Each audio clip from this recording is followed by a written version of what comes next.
go. So I just want to start things off. I had a quick peruse, and I think this is one of the most interesting questions here. What does it mean to say that you've taught something? What do you think that means? Well, if you've taught something, that means the other person has a clear understanding of it. Because you haven't really taught it, if the person's still walking away, not really knowing what they're doing.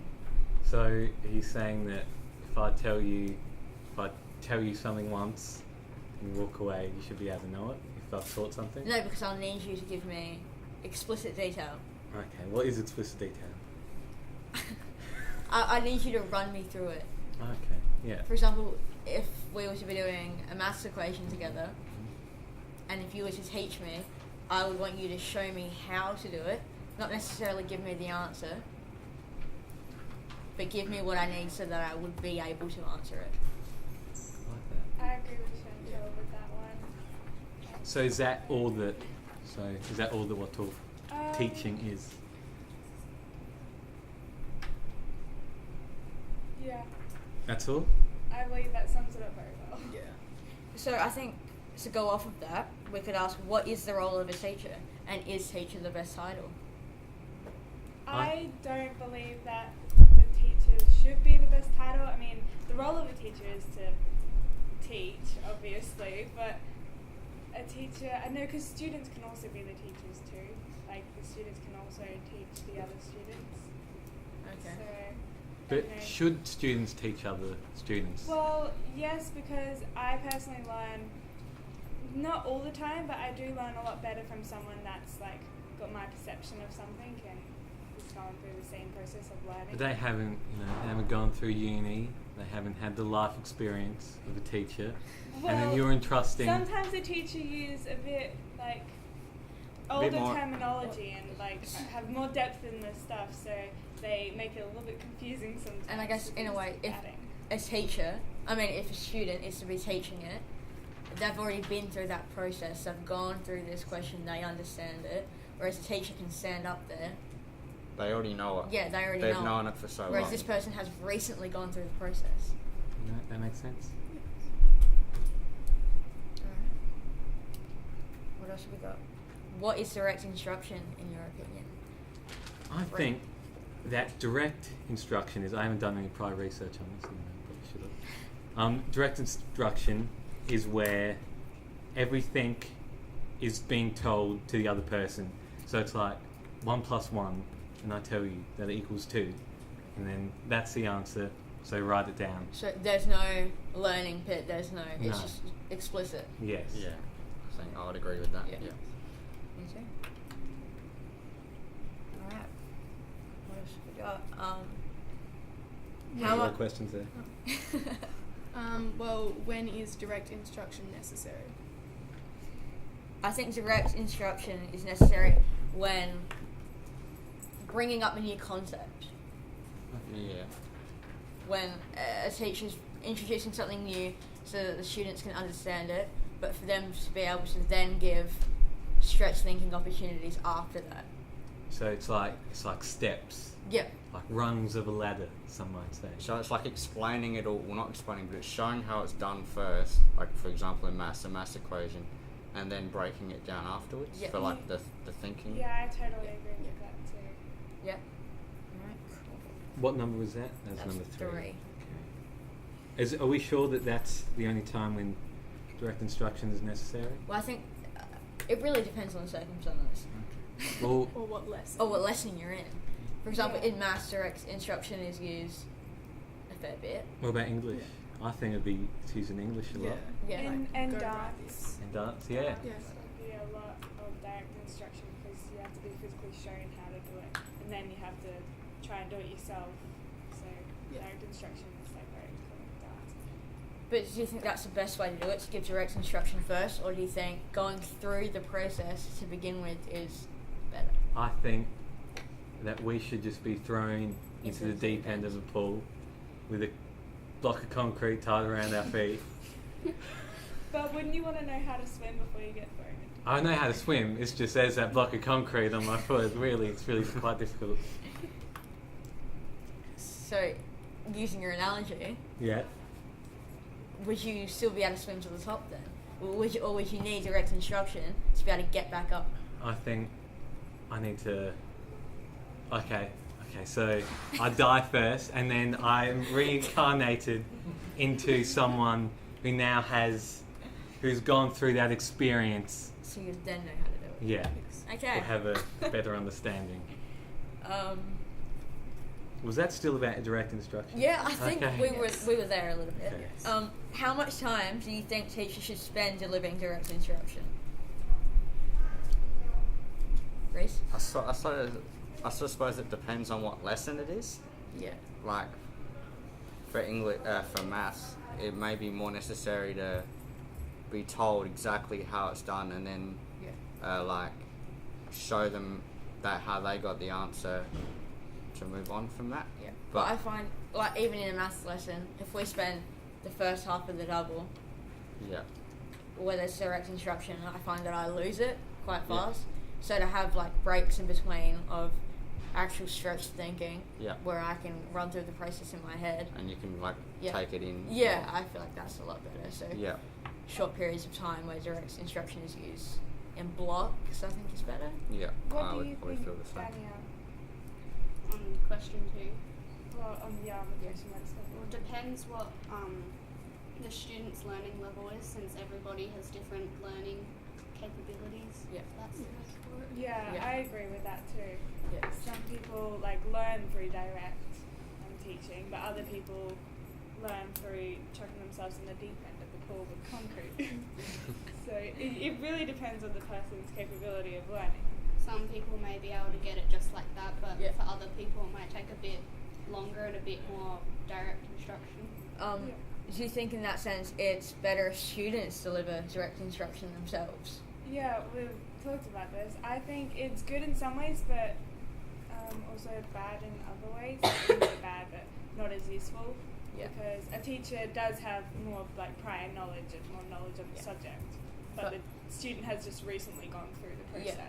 But I find if I was to ask Talia, for example, to help me in a maths question, she'll probably just give me the direct answer. Yeah. You know, whereas I think we more explicitly as students have to ask, can you show me how it's done?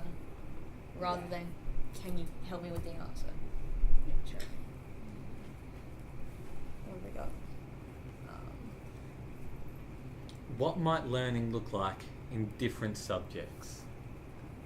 So what, in drama, what would it look like? Start with that.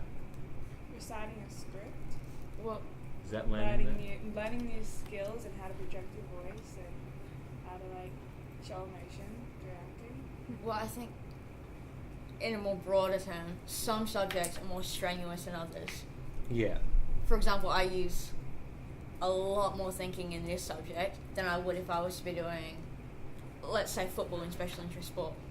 You know, there's certain subjects that have different approaches to learning that make you think deeper. And because you're not just going into football one day and then it's saying, okay, it's completely different, we've got completely new rules. Yeah, exactly. Whereas this subject will keep you constantly thinking. Yeah, you're on your toes. Exactly. What number was that, Cameron? That was number 6. Thank you. That's cease in French. What is the difference between passive learning and active learning? Talia? I don't really know. Would you say that, have you ever sat in a class and you just looked at the teacher, And not really understood what they're saying. yeah, and then you just go, yeah. Yeah. And then the teacher asks you and says, what are your thoughts on that?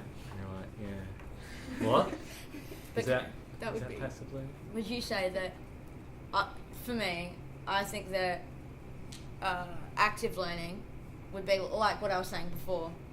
Like, you're always on your toes, you're always thinking. But then if you already know what you're doing, Yeah. for example, It starts to get boring. it and starts to be boring, draining, but yeah. does that then become passive? So I think you could start in a subject as an active learner and then become passive. Or you could just say passive learning is just being around people who know what they're doing. So you're passively learning. from other people. So it's not necessarily a bad thing. Okay. Yeah, I see what you mean. Yeah. Wow.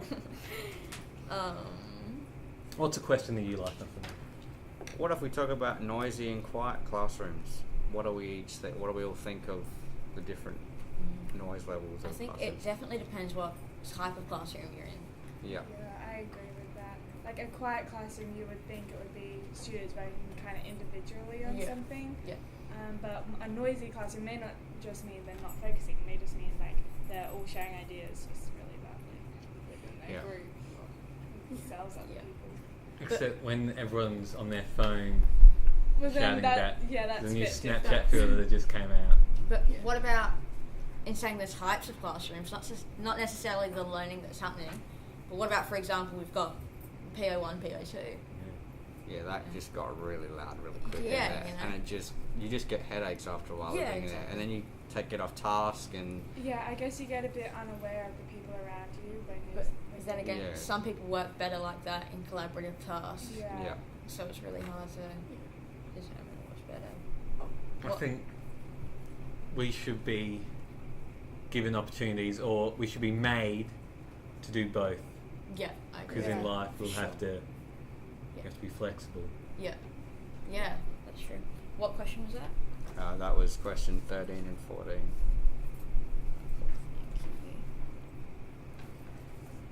So they are both good things. Yes. That's Well, basically. some people learn better in a noisy classroom than a quiet one, Yeah. I guess. I suppose there's group conversation happening. You overhear other people what they're talking Yeah. about. Maybe it gives you ideas, but other times the quiet classrooms, you're just alone. You're focused on what you're doing. I think if you can find a balance for both in a Yeah. classroom setting, you're set up, really. Yeah. That Everyone's kind happy. of. Well, are we finished with that question, or is there still more Yeah. to We add? can keep going. Well, I was wondering about the next few down. Yeah. When should group work happen? I guess when the teacher really gives you a task to work in a group.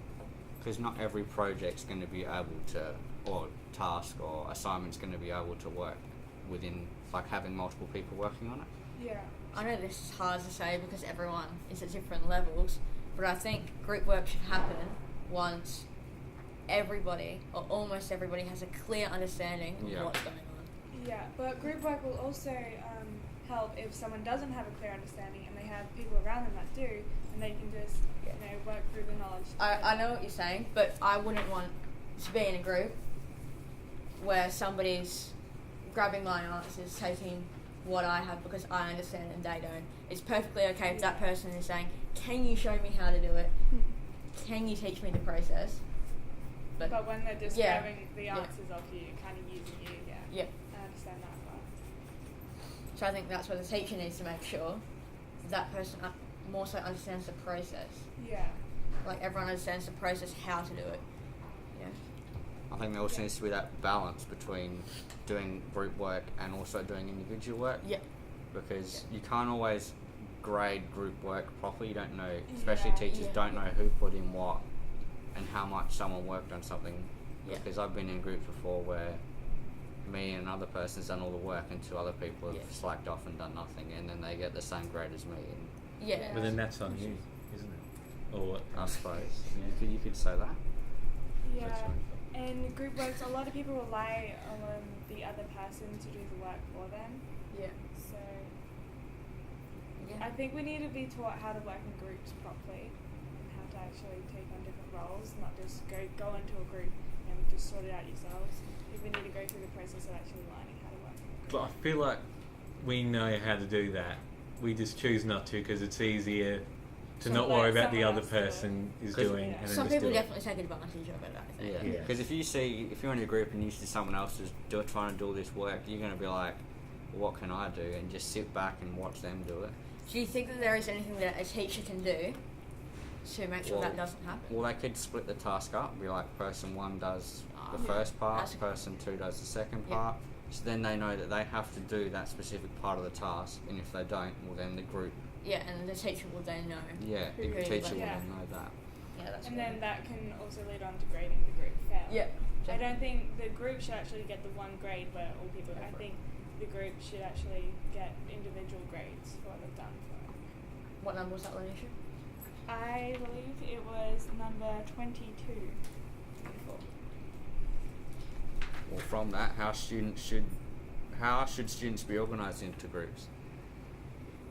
I don't believe, well, students should be able to have the choice to pick their own groups, but a lot of the time they'll just go with the people either they're friends with or they know will do the work for them. Sometimes kids choose. Us. Sometimes we choose fairly in that, and sometimes the teacher doesn't choose as fairly either. So I think it depends on the task you're doing. If it's a task where you're meant to get to know new people, then I think the teacher should choose it. Well, but then again, do you think with the working, when should group work happen?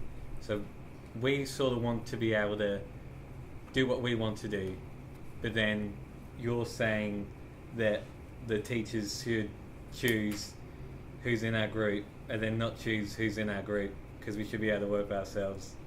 Well, it's confusing, but I believe it depends on the task you're doing. Okay. For sport, you shouldn't always have to go. You shouldn't always be able to choose who you want to go with because you've probably been going with that person for a long time. Yeah. So you should kind of switch it up. Steering away from friends a little bit, do you think it should be based on ability or not? No. I don't think it should be. No. I think it should be broader. Because if not, you got all these smart people in one group, and Yeah, then exactly. not necessarily, but then less smarter people in the other group, and Less then knowledgeable. less knowledgeable. That's a Kids better and word such. for it. Where if they're all split up, they can share their ideas, share what they know, and hopefully they all learn together Yeah. efficiently. That takes it back to the passive learning, Yeah. where if you're with someone knowledgeable, you should be able to learn from what they already know. Yeah. Yeah. Yeah. For sure. What do you think makes students engage in learning in the classroom? A fun but focused environment. So it's an inclusive environment with fun activities and tasks, but not too fun that the kids It just gets out of hand. it just gets out of hand and people start mucking around. That's what I think. What does that look like though? Does that look like group work? Does that look like It looks class discussion? It can be both, really. Just when things get out of order and people start yelling and screaming at each other and throwing stuff around. All that stuff. I think people engage. Let's say I'm in one of my science classes. I know one of my science teachers has a policy where you can't put your hand up, and then he'll choose a person. People will engage more, I think, if There's that threat. there's that threat of he could pick me. I have to know. I have to be focused. Yeah. Yeah. I feel like that worked as well because you'd always what if he picks me? I need to know the answer. Yeah. Yeah. It's again keeping us on our toes. Yeah, that's Yeah. it. Yeah. That's key. Has to be friendly, but not too friendly. Yeah. You have to scare us a little bit as well. Yeah. Alright. Shall we move on to another question? Yeah. Just because a teacher has taught something, how do they know if students have learned it? Haven't we already been through that question? No. I can't, if we did, I can't. We went to what does it mean? Oh, what does it mean to say you've taught something? No, but I guess that's sort of on the same lines. no, but teaching and learning are two different things. Teaching is like Yeah.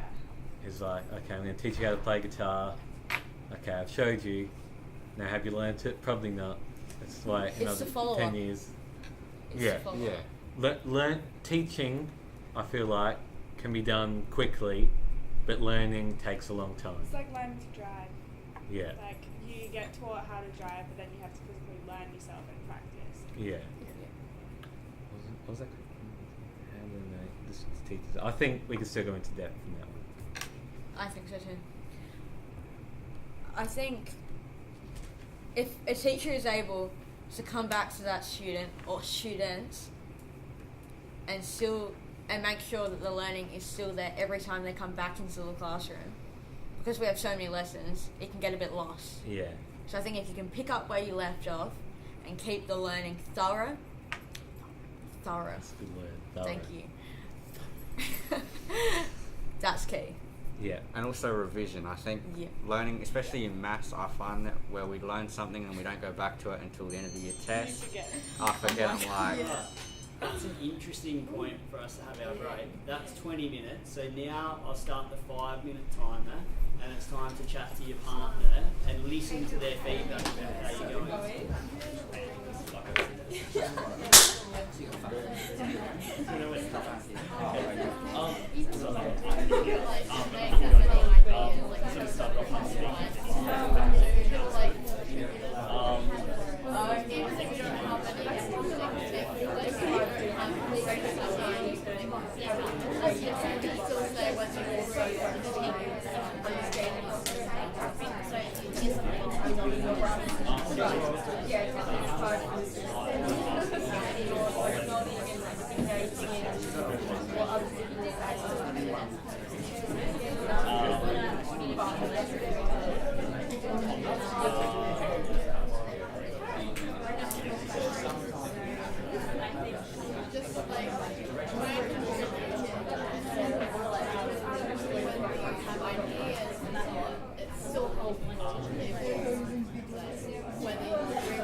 So now when you speak, it goes all the way out. But there's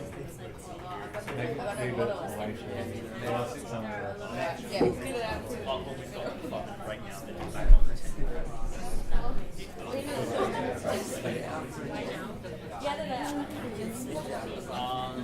Probably questioning.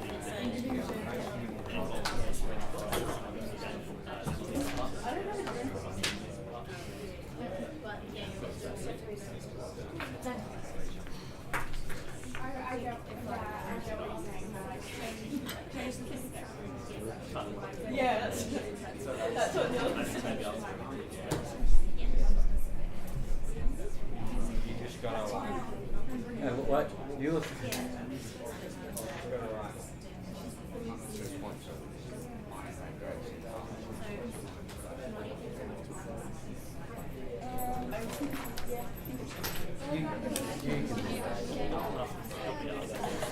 Yeah.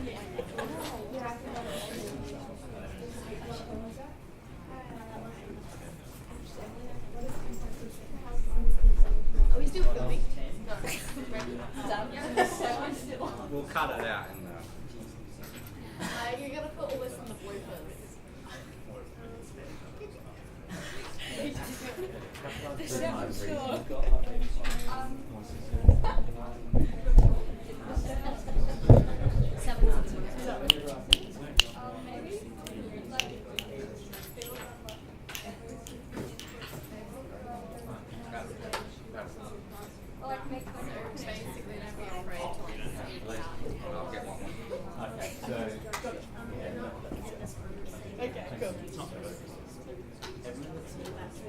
I know. You feel too lonely?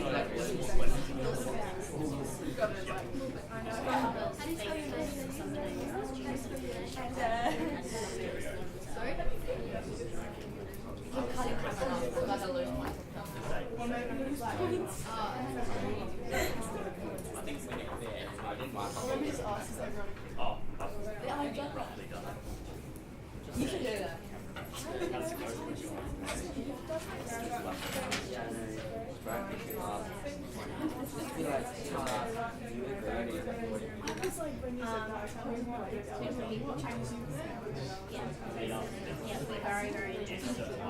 Yeah, I didn't really know what that meant either. I was just opening it up. That's get into the conversation. I was looking at you and you're like, I don't know. I was like, thank you. You were like, yeah. Oh, because I threw you off to the front. No, I was trying to help you. And I also do the same. Yes, thank you. But I say. No, Emily, I was trying to help her. I was trying to get her to talk. I was trying to get her to talk, so she got. The same thing I did. Oh, giving her more. Yeah, but she said, I think Sorry, Chantel, just wondering what ones were completed. Because I have Oh yeah, have a look. What is floating? Oh, it's not like the flow through. Oh, and then you sort of just float on it, you know?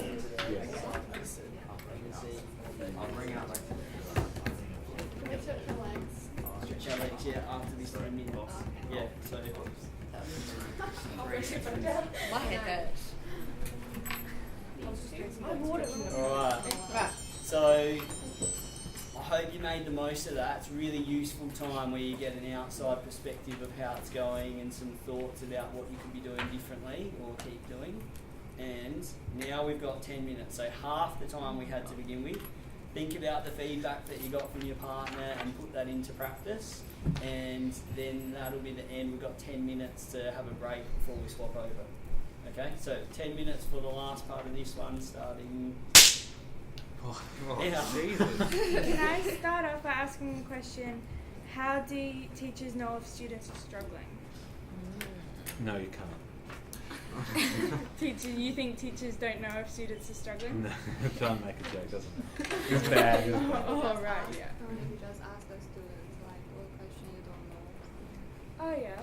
So questioning students. Or Yeah. just not paying attention, like they just give up. I think once again though, the follow-up is really what matters. Because if a teacher can follow up and say, do you still know how to do this?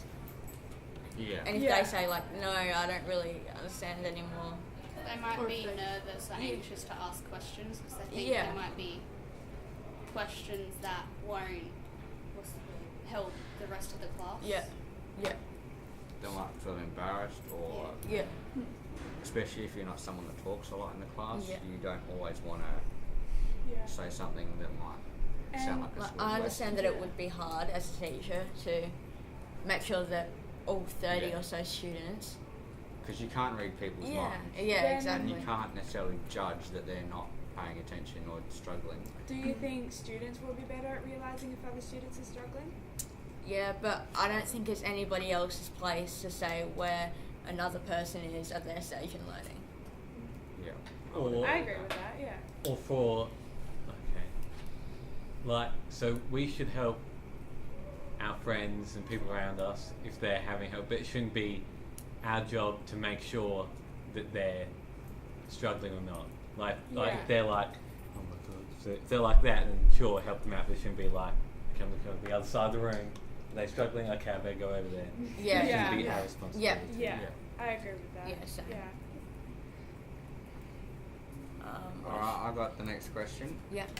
What impact of the student-teacher relationships have on learning? Like, so if you've got a good or a bad relationship with your teacher, how does that affect your learning? I do believe that affects it quite a bit because in some cases when the teacher doesn't particularly like the student and the student doesn't really like the teacher, then that also affects their grade because, you know, they read your work and all that stuff, but they assess you more on your behaviour as well and like their connection, and it sometimes puts your grade down. And it also works in the opposite way, as in if you're like really close to the teacher and like they know you and they like you, then they might actually put your grade up a bit because they Oh, might like feel sorry for you or something. Not so much in that way. I think as a student, I know if I don't particularly like a teacher or I don't particularly understand the way that teacher is teaching, or they're teaching me, for example, in one of my maths classes last year, I didn't really understand and I wasn't learning much because I couldn't grab anything from it. Yeah. But then now I've got a maths teacher who I understand, and it's Yeah. a lot easier for me. And I feel like you have a better relationship with the teacher if you understand what they're teaching. Yeah, I agree with that a lot. That makes a lot I feel like it's a good thing to have a good relationship with your Yeah. teacher, because if you do need help, it definitely feels easier to ask. Definitely. You Yeah. can be like, I need help with this. What can you do? So it's definitely important for a teacher to be approachable then. Yeah. And I think in a way they almost need to stress that. They're always open to Yeah. helping. I think Yeah. they are. Though. I feel like I hear that. So I feel some teachers aren't. Other teachers not necessarily don't want to talk to you, but they're not as open. Yeah. They'll be like, ask someone else before you come see me. Or, Yeah. Yeah. No, but I think ask that's three good. before me, whatever. Yeah, I can understand that sometimes, especially when you're at a big class. But Yeah. but if you think it's a question that may not be Googleable or someone else around you doesn't know, then you need to probably go straight to the teacher. Yeah, Yeah. I agree with you. Okay. How often should a teacher speak to each student during a given lesson? Question 11. Well, that's all dependent, because some people like to talk to the teachers, some people don't, and some people don't want the help the teachers offering. I think though, I think teachers spend, as they should, a lot of time with people who are struggling a little bit. But then again, if you're ahead or doing well in that class and you have a question, it then becomes really hard to get that teacher's attention. Yeah. I agree with that. Yeah, that has come up. Yeah. Sometimes. They're more focused on the people that they think need help. But they may need help, but the rest of the class does too. So they probably shouldn't focus on the people. And I think I said it last week as well. You can only help someone who wants to be helped. Yeah. Yeah. And I think if a teacher spends too much time on somebody who's going to throw away whatever they said the second that the teacher turns around, do you know what I mean? Yeah. Like Yeah. people who Yeah. are asking for it People. should be given more attention. Yeah. Well, what was the question again? Wasn't It was 11, I think. 11, okay. How often should you teach it? So it's all Circumstantial. yeah. But could we give a number to it? I don't think you can, to be honest. It really Because depends some on the people in a individual. lesson, especially if you're working on an assignment, they might go, I know exactly what I need to do here, I can do research on it, I can open everything up on my computer or book or whatever you have, and you really don't need to talk to the teacher for the whole lesson. Yeah. Where in other lessons where you might be a maths, for example, where you don't know how to work out this question, you're going to need to talk to the teacher more. Yeah. Yeah. Okay. Yeah, I completely agree with you. Yeah. So it depends on the lesson, I Yeah. suppose. But I do think it would be almost impossible to give it a number. Yeah. Alright, what have we got? What could prevent a teacher from making their classroom student-centered? So I think key thing, what is a student-centered classroom? What is that? Where it's all about the students. And what does that mean? Everything is. But shouldn't every classroom be centered around the students? I mean, teachers aren't there Yeah. because... They want to be taught. Yeah. Yeah. So a student-centered classroom is where everything is done for the students, made for the students, prepared for the students. It's So all about what's the a students. teacher-centered classroom then? Where, I suppose where the teacher talks more, maybe? yeah. Yeah. Yeah? Oh, I think maybe a student-centered classroom is like a class discussion Okay, yeah. Yeah, okay. where the students are actively involved with the teacher rather than the teacher just standing there and... And just talking Yeah. for the whole lesson. That makes sense. And then a teacher-centered classroom would be where the center is on the teacher at that Yes. moment. Correct. The teachers. So it's Yeah. like they're standing up in front of the class. Yeah. We're all at our desks. So now that we all understand what it's a Yeah. I just want to student-centered say, I classroom just want to is. say it one more time. Like, Alright. I think what could prevent a teacher from having a student-centered classroom is that sometimes, for example in a maths class, the teacher's hands are tied behind their backs by the curriculum. ooh. Yeah. In what way? What way? Like Like, they have to hit all these Expand points. on that. No, I think so. In year 8, yeah. Miss James. Love No, it. she's great. This isn't a bag on her or anything. But we went through, I don't know, like in the span of a term or a semester, I think every 3 weeks we were changing what we were doing, and we had no Yes. time. Well, yeah. To That's, Yeah, take it in that- and think about but I it. think Yeah. it's more so that the teachers are generally given what they have to teach. You have to do a certain test, there has to be certain individual work, certain assessments. Yeah. Whereas for us in this Yeah. class, If there's a lot we of could choice. create the curriculum in a Well- way. We could create what we were doing. Yeah, using the curriculum's guidelines, really. Yeah. Like, it was a very lenient curriculum. Yeah, exactly. But more often than not, a teacher's hands are tied behind their back, and I think that is what makes it really hard for them. Sometimes I feel too much is smushed into, like, the one term or one semester. In maths, we move along so quickly that I've gotten so much. Do you think that can be helped, or Depends what year level, because Yeah. in year 11 and 12, the curriculum is from SACE, so teachers have to follow that curriculum. Yeah. That curriculum has to be followed. It can't really like branch off into Yeah. subtopics. That's a really good point. Yeah. Yeah. I think. Yeah. It's, And do we know that for sure? Well, I think we could safely say that, because I don't think, any given teacher would want to, I don't know, be doing all these tests, all this written work all the time. They would want to be actively involving students, Yeah. yeah. because I think that's how most people engage. Is there that much written work? Sorry? Is there that much written work? Well, it really depends what subject you're in. Okay, let's talk about maths. Yeah, I'm talking about maths. Okay. Is there? I think there is. I mean, like, I just spent the whole lesson today doing written work. it's all you can tell that it's all based on guidelines. Okay. Well, and there we go. Send it. Alright, so group 1, seminar complete. Well done. Yeah. We could have had another 10 minutes just on that one. Yeah, I question. reckon. Yeah, I reckon We that could have could gone last with like a the long whole time. lesson, Yeah. The really. feedback from Socratic seminars is that it's never enough time. Like, Yeah. Nope. you can always keep chatting about stuff. So, I have a quick, like a 1 minute chat with your partner about where they think, and this, this wasn't a summative task, this is just an activity, but have a chat to them about where you think you actually ended up on the rubric. And then we'll have like 5 minutes or so, you can stretch your legs. You can go and get a drink, get some fresh air, and then we'll come back and start again.